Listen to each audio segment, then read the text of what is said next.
Hello hello दिल को खोल लो तो कैसे हो मेरे छल्लो। स्वागत है आपका हमारे इस प्यारे से चैनल में जिसका नाम है चाहत के रंग मेरे संग। यहाँ हर कहानी में मिलेगा प्यार का एक नया ढंग, तो जुड़ जाइए मेरे संग। तो चलिए स्टार्ट करते हैं लव इन पावर प्ले का नेक्स्ट पार्ट। तो चलिए स्टार्ट करते हैं पार्ट 11। तो प्रीवियस पार्ट में हुआ कुछ यूँ था, जो एमी होती है उसके आंखों में एक डिटर्मिनेशन दिख रहा होता है। वही जो मीरा होती है उसकी आंखों में एक सिंपैथी होता है। बहुत प्यार से देख रही होती है वो एमी को, और एमी की आंखें जैसे ही पड़ती है हमारी मीरा के पे, वो मीरा को देखते ही थोड़ी देर के लिए उसकी आंखें ठहर जाती हैं। वो मानो उसके आंखों से एक्नॉलेजमेंट दे रही हो, इट्स अ गेम, और अभी मैं हूँ। अभी ये मैच का फर्स्ट पार्ट भी एंड नहीं हुआ है। यहाँ पे जो मीरा होती है वो बहुत प्यार से मुस्कुरा देती है। देखते देखते आज का दिन चला जाता है। अब बारी आती है नेक्स्ट डे का। नेक्स्ट डे पहला सेशन। यहाँ पे एमी का प्रॉपर डोमिनेंस चल रहा होता है। एमी बहुत अच्छा खेलती है। एमी ने एक छोर प्रॉपर संभाल रखा होता है, बट अनफॉर्चुनेटली दूसरे छोर से विकेट गिर जाते हैं। येलो टीम का स्कोर बहुत ज़्यादा नहीं हो पाया होता है। उन्होंने लगभग 100 रन ही जोड़े होते हैं। उनकी जो पूरी टीम होती है 300 पे ऑल आउट हो चुकी होती है। अब देखते देखते बारी आती है ब्लू टीम की बैटिंग की, और बैटिंग करने उतरती है none other than Meera Raina. उसकी आंखों में वो जोश, वो कंसंट्रेशन, वो सीरियसनेस जिसे कोई भी देखे तो वो देखता रह जाए। सबको दिख रहा होता है कि वो कितनी फोकस्ड होके आई है, बिकॉज उसे बहुत अच्छे से पता होता है कि यही उसका मोमेंट है, उसका यही पसंदीदा फॉर्मेट है। वो आती है, थोड़ा बहुत वार्म अप करती है, गार्ड लेती है, बैटिंग करना स्टार्ट करती है। बट जो यहाँ ब्लू टीम होती है उसकी शुरुआत बिल्कुल अच्छी नहीं होती है। वो 10 रन पे ही 2 विकेट खो चुके होते हैं। अब जो उस टीम की कैप्टन होती है प्रीत, वो आती है। अब यहाँ पे इन लोगों की पार्टनरशिप लगना स्टार्ट होता है, और बहुत प्यार से इनकी पार्टनरशिप लगती है। अब इस बीच में जो येलो टीम के प्लेयर हैं वो स्लेच किए जा रहे हैं, बट यहाँ मीरा मानो एकदम बहरी हो रखी है। मीरा को कुछ नहीं सुनाई दे रहा है। जो एमी होती है अब वो बॉलिंग के लिए आती है। एमी ने जैसे मानो कि चैलेंज ले रखा होता है कि नहीं, आउट तो उसे वही करेगी। और जब वो पहली बॉल डालती है, आग की रफ्तार से बॉल जाती है, और जब मीरा होती है ना, इसकी आंखें मान लो एकदम खुल जाती हैं। ऐसे लग रहा होता है कि अभी आप सोए हो और एकदम झटके से पूरी आंखों से नींद गायब हो गया हो। वो देखती है सामने, एमी की आंखों में वो चैलेंज देखती है, उसे हल्का सा मुस्कुरा के एक्नॉलेज करती है, और अगले ही बॉल पे वो बहुत क्लासी ड्राइव लगाती है, जो कि बहुत खूबसूरत लगता है, बहुत ज़्यादा खूबसूरत। इतना कि यहाँ पे जो एमी होती है वो भी मुस्कुरा के उस चीज़ की सराहना करती है।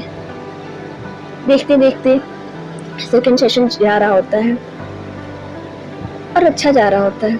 दोनों ही टीमें अच्छा मैच दे रहे होते हैं। अगर एनर्जी एक टीम की तरफ से होती है तो दूसरे टीम की तरफ से भी देखी जा सकती होती है।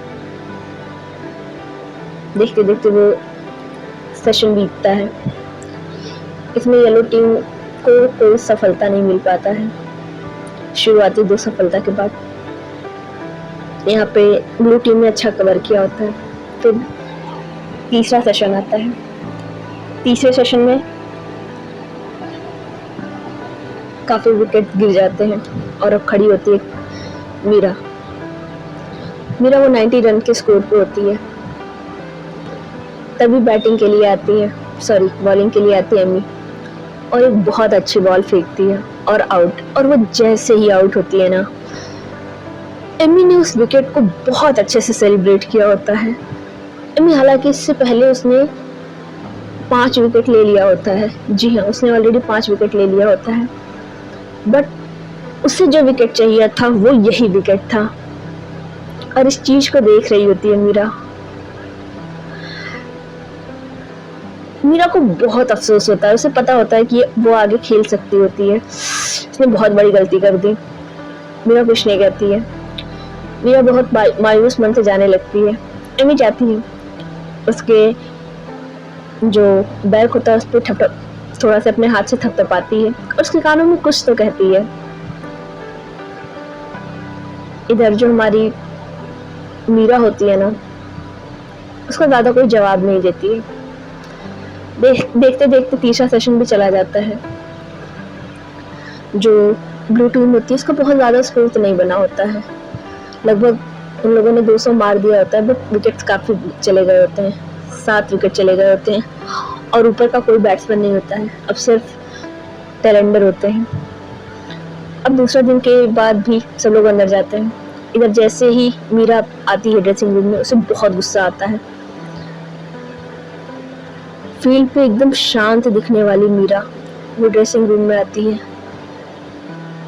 बल्ले को फेंकती है और सीधे वॉशरूम में जाती है। शावर ऑन करती है, वो कपड़े तक नहीं निकालती और शावर के नीचे एकदम खड़ी हो जाती है और वहां पे शावर लेने लगती है। मीरा को ये चीज बर्दाश्त नहीं हो रही होती है कि मीरा इतना बड़ा ब्लंडर कैसे कर रही हो सकती है। समझ नहीं आ रहा होता है कि यहाँ पे मीरा के दिमाग में चल क्या रहा है। क्या उसे 100 करना था? ऑब्वियसली बात है, करना था। या फिर उससे ज्यादा उसे ये था कि एमी को विकेट नहीं देना था। और उन सब चीजों से ज्यादा जो मीरा को बुरा लग रहा था वो ये कि उसे ये चीज इफेक्ट कर रही है। मीरा को पता होता है कि वो जिस फील्ड में है वहां पे ये बहुत आम बात है, कभी रन बनेगा कभी रन नहीं बनेगा। इसीलिए मीरा का हमेशा से एक उसके माइंड में रहा है कि अगर उसने इस मैच में नहीं सही किया है, अगर उसने बैटिंग से सही नहीं किया है तो वो फील्डिंग से करेगी, अदरवाइज वो नेक्स्ट इनिंग्स या नेक्स्ट मैच में करेगी। बट मीरा का अभी ये वाला जो थॉट प्रोसेस है वो काफी पीछे जा रहा होता है, बहुत ज्यादा पीछे, इतना पीछे कि वो समझ नहीं पा रही होती है। और वो जैसे ही अपनी आंखें बंद करती है, आंखें बंद करते ही उसे एक चेहरा दिखाई देता है, एक जेन्युइन स्माइल। जी हाँ, एमी। हालांकि वो हमेशा मुस्कुराती रहती थी, हमेशा, और वो बहुत पोलाइट थी सबसे। इतनी लेजेंडरी प्लेयर होने के बावजूद भी वो सबसे बहुत प्यार से मिलती थी। लेकिन उसने वो जो स्माइल दिया होता है मीरा को ना, मीरा को ऐसा फील आया होता है कि ये स्माइल सिर्फ उसके लिए है। वो स्माइल बहुत प्यार वाली होती है, बहुत सिंसियर होती है, वो चैलेंजिंग भी होती है बट कंफर्टिंग भी होती है। जैसे कि वो अपने मुस्कुराने में ये बता रही है, कोई नहीं चैम्प, नेक्स्ट टाइम ये चैलेंज तो मैंने जीता है। उसमें कोई टोंट नहीं होता है, ये नहीं होता है कि टोंट है, नहीं। वो शायद यही अश्योर कर रही होती है गेम है, होता है, बट हाँ चैलेंज मैं जीतती हूँ और ये एक दोस्त की तरीके से होता है, एक ओपोनेंट की तरीके से नहीं। ये कोई ग्रज नहीं होता है। और मीरा जैसे ही उस स्माइल को महसूस करती है, उस स्माइल उसकी आंखों के सामने आती है, वो अपनी आंखें एकदम झटके से खोलती है। मीरा के दिल की धड़कनें बहुत तेज हो चुकी होती हैं। मीरा अब तक जो एकदम सीधी खड़ी थी और सामने लगे अपने मिरर में देखती है, वो अपने हाथों को धीरे धीरे अपने दिल के पास लेके जाती है। वो महसूस कर पाती है कि नहीं, उसके दिल के धड़कनों में कुछ तो है जो बहुत तेजी से धड़क रहा है, बहुत ज्यादा धड़क रहा है। मीरा को समझ, मीरा सामने शीशे में देखे जा रही होती है। अब भी जो उसके हाथ होते हैं वो उसके चेस्ट पे रखे हुए होते हैं, जिसमें वो अपने दिल की धड़कनों को महसूस कर रही होती है। मीरा सोच और समझने की कोशिश कर रही होती है कि नहीं, क्या है ये। मीरा शायद अपने आप को डिस्ट्रैक्टेड महसूस कर रही होती है। मीरा को बहुत तेज गुस्सा आता है। मीरा हाथों को लेती है और सामने जो रखा होता है शीशे, उस पर बहुत तेज से मारती है। इतना भी तेज नहीं कि उसे हर्ट करे, बट हाँ, एक आप पंच तो कह सकते हो। क्योंकि मीरा के लिए क्रिकेट उसकी दुनिया थी, है भी। मीरा फिर से अपनी आंखें बंद करती है और उसे फिर से एक पास्ट याद आता है। वो पास्ट जब उसने अपने घर वालों के चेहरे देखे थे, जब उसने ये देखा था कि वो यहाँ तक पहुँचने में उसने कितना स्ट्रगल किया है, कितनी चुनौतियों के बाद वो यहाँ पहुँची है, और वो ऐसे नहीं जाया कर सकती है। वो जो कर रही है वो बिल्कुल सही नहीं है। मीरा जैसे ही आंखें बंद की होती है, उसके सामने एक घर दिखाई देता है, छोटा सा, प्यारा सा। बट वो घर किसी शहर के बीच में नहीं होता है, वो किसी एक गांव के बीच में होता है। उस टाइम मीरा बहुत ज़्यादा बड़ी नहीं होती है। जी हाँ, उस टाइम जो मीरा होती है वो लगभग 6 या 7 साल की होगी। मीरा आज भी वो घर नहीं भूलती है। वो उसके दादा दादी का घर होता है। वो पहली बार वहाँ गई होती है। मीरा की उससे पहले की लाइफ बहुत अच्छी होती है, बहुत ज़्यादा खुश हुआ करती है। बट कहते हैं ना कि आपकी ज़िंदगी में कब खुशियाँ चली जाएं और कोई अनचाहा दुख दस्तक दे दे, कोई नहीं जानता। और ये वही साल होता है। मीरा याद करती है कि कैसे उसे वहाँ जाना पड़ा था, क्या क्या मजबूरियाँ थी।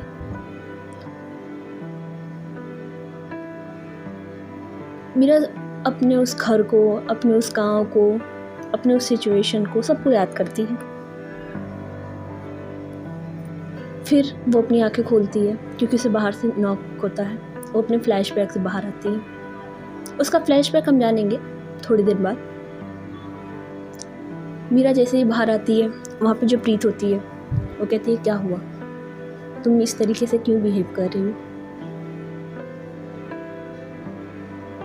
मीरा जैसे ही उसकी तरफ देखती है, प्रीत शॉक्ड होती है। मीरा की आंखें बहुत खाली सी लग रही होती हैं। प्रीत को समझ नहीं आता कि अचानक से ऐसा क्यों, क्योंकि ऐसा नहीं था कि प्रीत ने स्कोर नहीं किया था, बट उसकी आंखें इतनी वॉइड। इंसान जिंदगी में तब ज़्यादा डरता है जब उसके पास कुछ नहीं होता, ना सुख ना दुख। अगर उसकी लाइफ ब्लैंक होती है, और यही चीज़ दिखती है प्रीत को। वो मीरा जो कि ठीक है सीरियस रहती है, बट इसका मतलब ये नहीं है कि उसने बहुत कुछ छुपा रखा है। उसकी आंखों में ये चीज़ कभी बहुत झांकने पे भी नहीं दिखती होती है। बट अभी जो वो 2 सेकंड में उसने देखा होता है प्रीत ने, प्रीत उसे सांत्वना देने आई होती है, बट प्रीत एकदम चुप हो जाती है। मीरा कहती है, क्या हुआ, आप क्यों आए हो। कहती है, नहीं कोई बात नहीं है, हम यहाँ से कवर कर लेंगे, डोंट वरी। तो जो मीरा होती है वो प्रीत की तरफ देख के कहती है, दी आपको सच में लगता है हम लोग कवर कर लेंगे। देख लो ना, आप ध्यान से देख लो,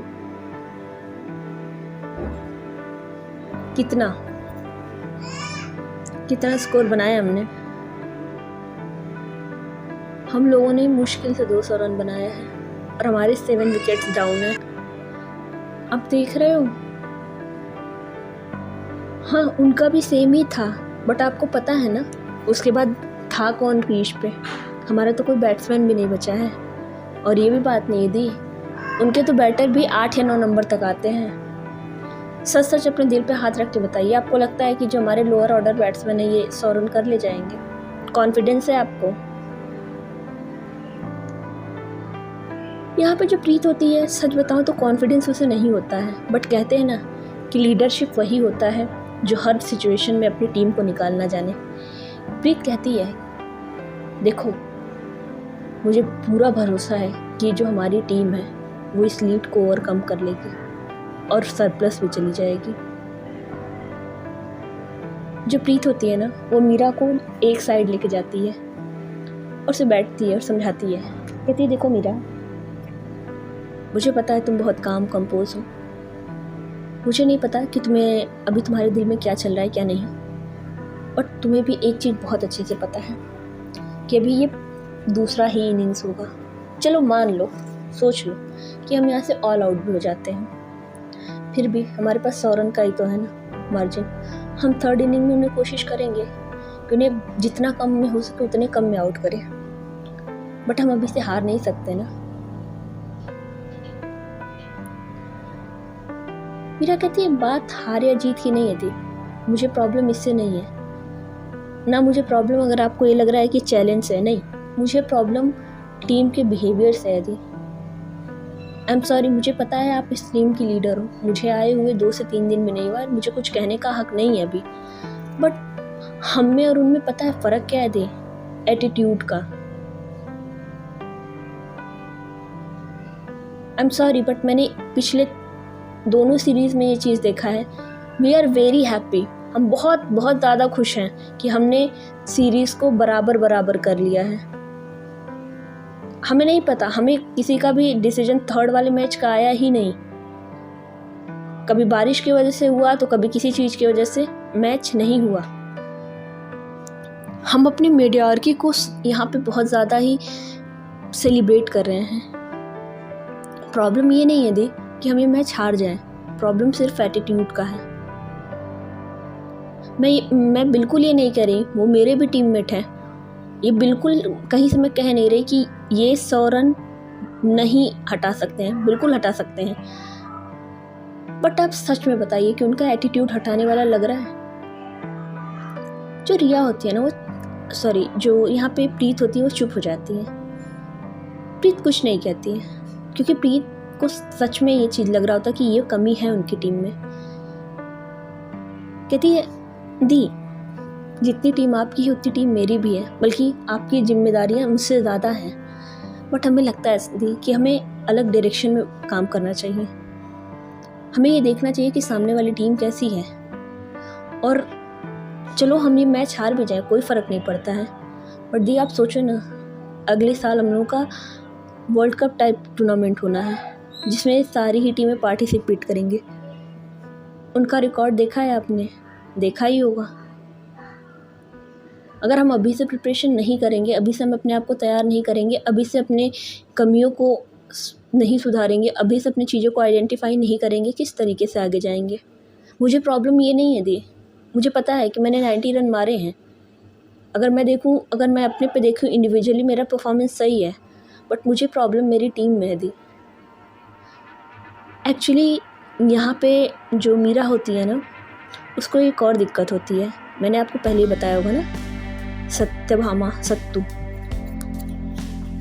उसकी जो विकेट गई होती है ना, वो थोड़ा सा अननेसेसरी चला गया होता है। उसे शुरू में बॉल रोकनी चाहिए थी बट रोकी नहीं थी। ये बहुत बड़ा प्रॉब्लम हो गया था। और प्रॉब्लम ये भी हो रहा था कि जब मीरा और सत्तू ये लोग साथ में बैटिंग कर रहे थे ना, तो ये लोग थोड़ा पार्टनरशिप नहीं लगा पा रहे थे। एक जो प्रोफेशनलिज्म मेंटेन करना चाहिए वो उस टाइम पे नहीं हो पा रही थी, और ये सच में प्रॉब्लमेटिक था टीम्स के लिए। तो यहाँ पे जो हमारी प्रीत होती है इस चीज़ को समझती है, और प्रीत कहती है मैं इस बारे में बात करूँगी, लेकिन तुम शांत हो जाओ। ऐसा बोल के जो प्रीत होती है वहाँ से चली जाती है। हालांकि मीरा को सच में देखा जाए तो अब भी नहीं पता लगा होता है कि उसे गुस्सा क्या है। मीरा ने शायद यहाँ बात पलटा होता है, क्योंकि मीरा को भी पता होता है कि उसे जिस बात से बोला जाएगा वो बात कहीं ना कहीं सही है, और मीरा डिनाइल में होती है। मीरा इस चीज़ को एक्सेप्ट नहीं करना चाह रही होती है। खैर, देखते देखते आज का ये जो दिन होता है वो चला जाता है। नेक्स्ट डे आता है और नेक्स्ट डे होता भी वही है। जैसा इमेजिन किया था मीरा ने और जैसा बोला था वैसा ही होता है। जो ब्लू टीम होती है वो सरवाइव भी नहीं कर पाती, वो आधा घंटा तक सरवाइव नहीं कर पाती। उनका जो अप्रोच होता है वो बहुत टिमिड होता है। वो लड़ के नहीं खेल रहे होते हैं, वो बच के खेल रहे होते हैं। और मीरा को ये चीज़ बिल्कुल पसंद नहीं आ रही होती है, और ये चीज़ प्रीत को भी कहीं ना कहीं लगता है। प्रीत अभी तक जो नई चीज़ें बोल रही थी, हालांकि उसने कल टीम्स को समझाई थी, थोड़ी बहुत बात हुआ था, बट वो कहते हैं ना कि कोई भी चीज़ आप एक झटके में नहीं सही करा सकते हो, वही चीज़ हुआ होता है। खैर, आधे घंटे बाद टीम ऑल आउट हो जाती है। ज़्यादा रन बने नहीं होते हैं, 30 ही रन जुड़े होते हैं, 30 से 40 रन, मतलब 240 रन पे ऑल आउट हो चुके होते हैं। 60 रन की ऑलरेडी जो येलो टीम होती है वो लीड लेके आ रही होती है। अब यहाँ पे जो मीरा होती है ना, उसका गुस्सा शांत हो चुका होता है। उसका गुस्सा कल तक का ही होता है। उसने अपने आप को टीम जो होता है ना, काम कंपोज, इस सिचुएशन में ला चुकी होती है। वो आती है टीम पे, टीम हडल में जब प्रीत और रिया बात कर रहे होते हैं, वो बहुत ध्यान से सुनती है, बहुत अच्छे से सुन रही होती है, और सारे लोग जाते हैं। तो यहाँ पे जो उनकी मेन बॉलर होती है उसको बुलाया जाता है कि आज ये मतलब इनसे बॉलिंग कराया जाए। तो वहाँ पे वो जाती है, वो बात कहती है कि दी हम इस बॉलिंग के साथ नहीं जाएंगे। कहती क्यों? कहती क्योंकि ये इस चीज़ के लिए तैयार होकर आए हैं। कहती नहीं, वो येलो टीम के हैं, सबके लिए तैयार होकर आते हैं।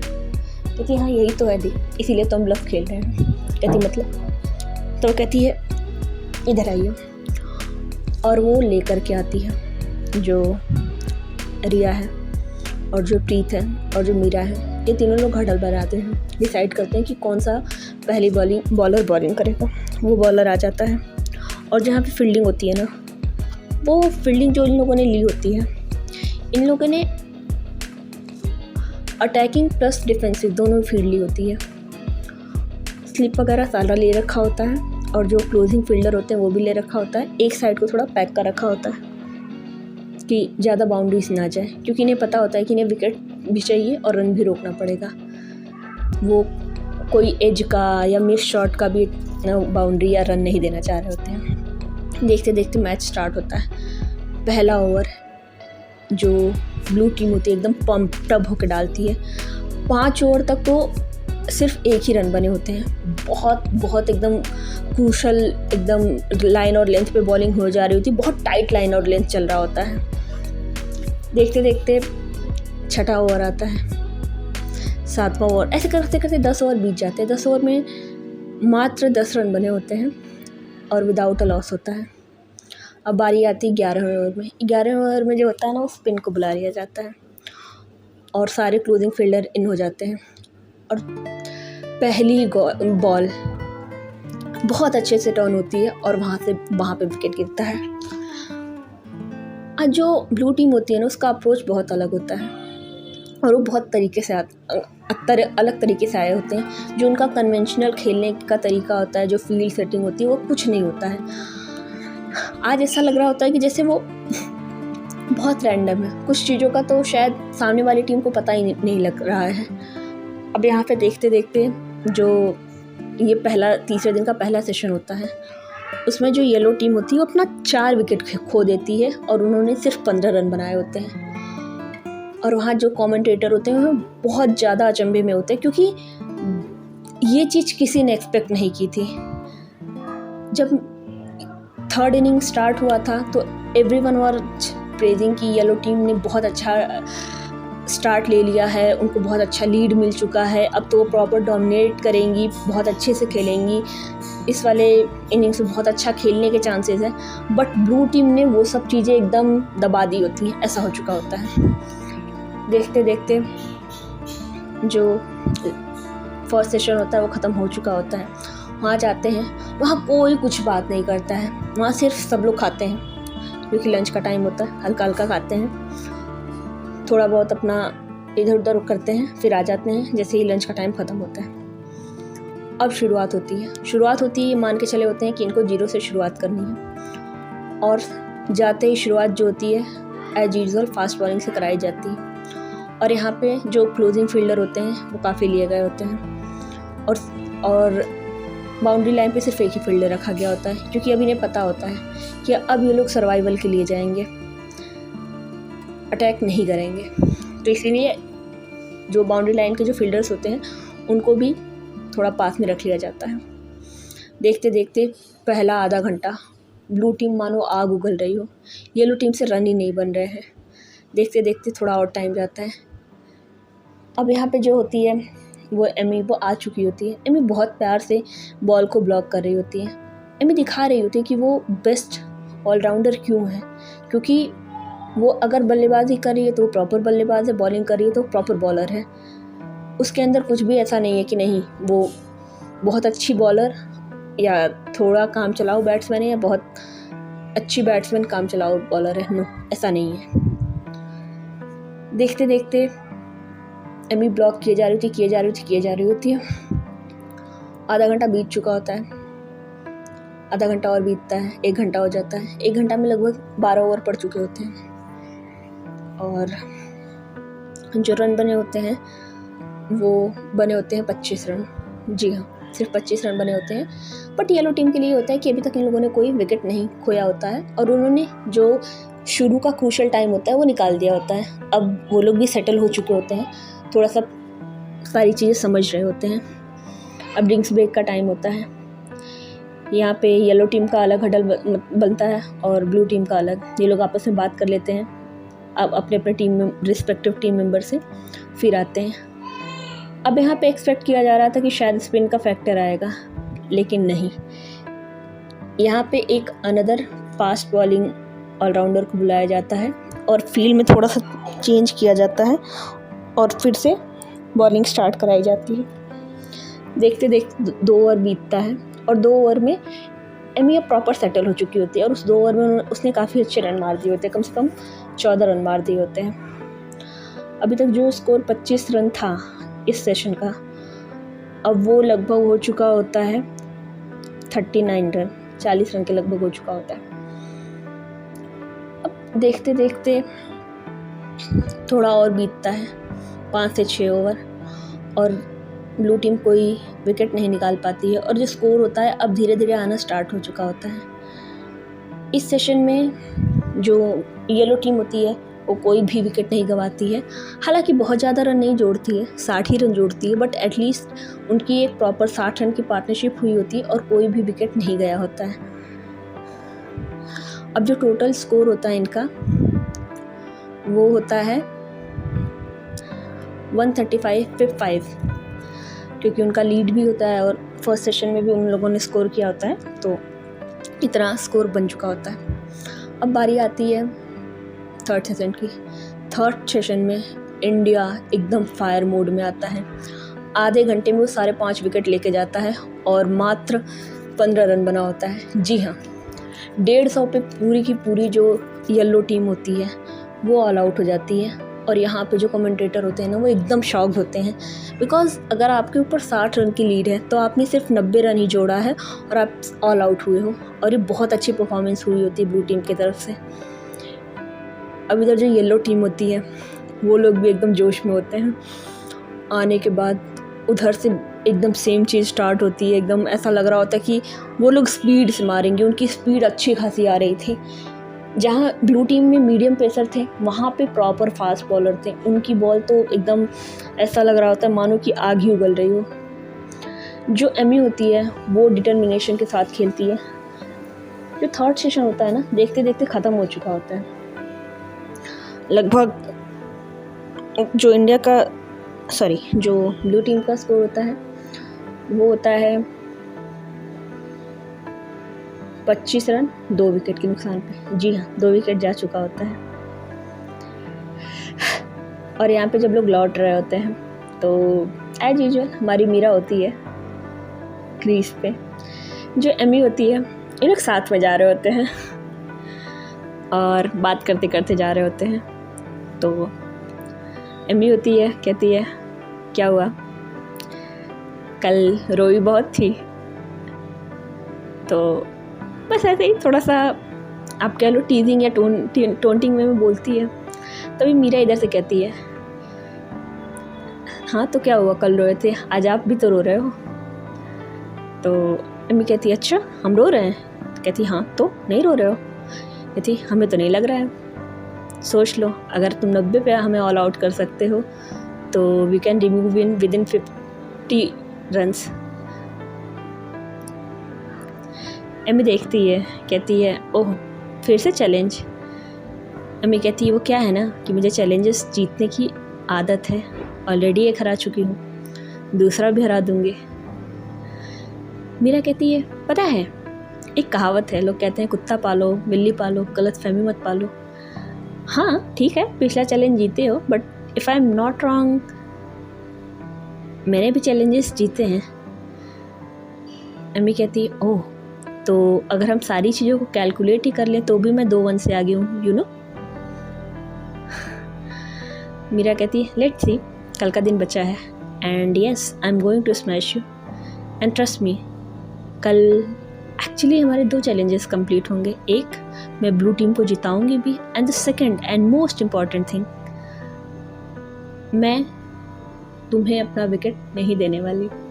जब वो ऐसे बोलती है ना, एमी थोड़ी सी शरारती नज़रों से देखती है और बहुत प्यार से, जब एकदम बाउंड्री रोप पे पहुंचने वाले होते हैं तो बहुत प्यार से जाती है, उसके कानों में बोलती है, कहती है तुम्हारी तो मैं ही लूँगी। और जानबूझ के ऐसे डबल मीनिंग में बोल के जाती है एंड आफ्टर दैट वो बोलती है विकेट और चली जाती है। यहाँ जो मीरा होती है ना वो 2 सेकंड के लिए एकदम चुप हो जाती है, because Meera was not expecting this. और एमी को बहुत मज़ा आता है। एमी चली जाती है अपने अंदर ड्रेसिंग रूम में।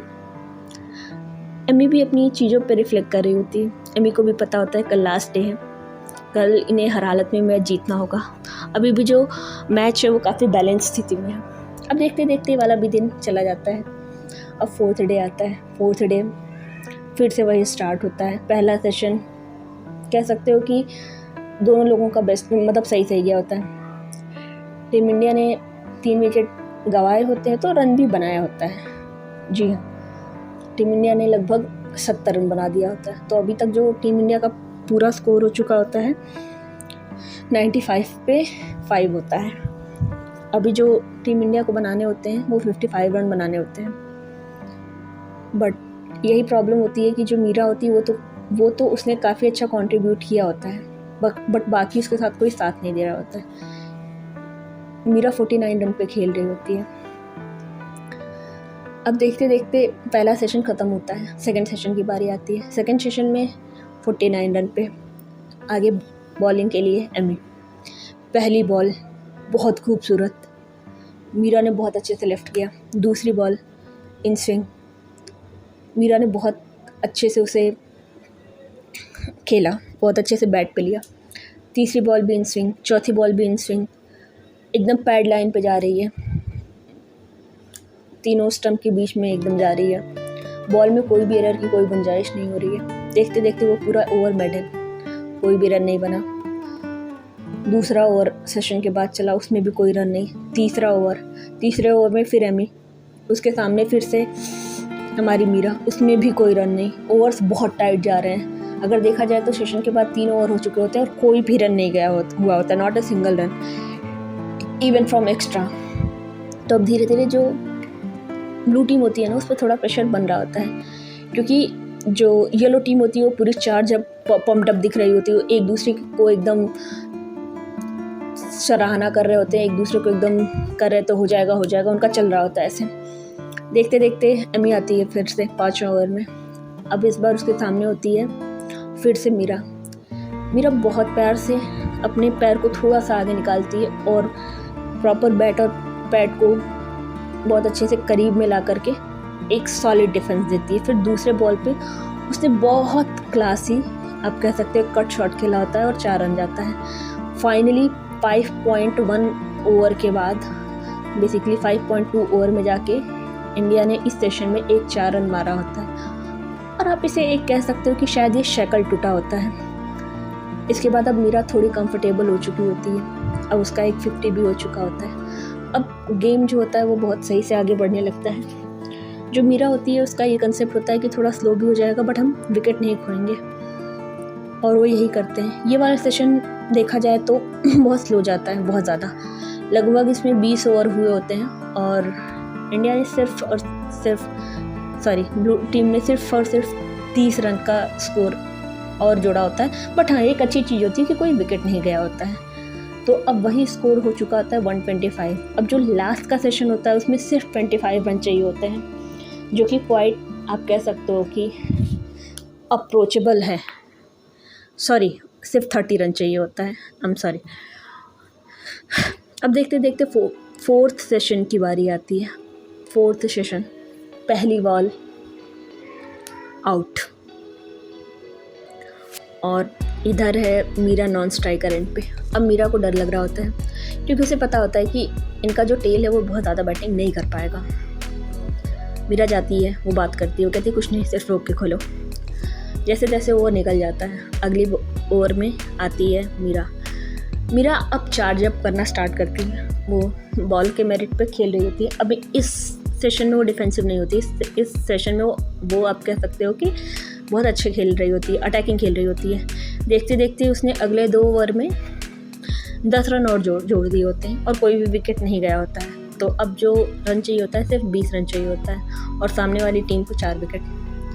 अब फिर से जो होती है वो एमी आती है, और एमी आते ही उसने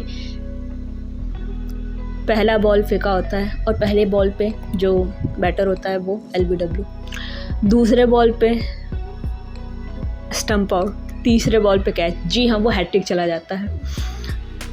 अब मीरा शॉक्ड।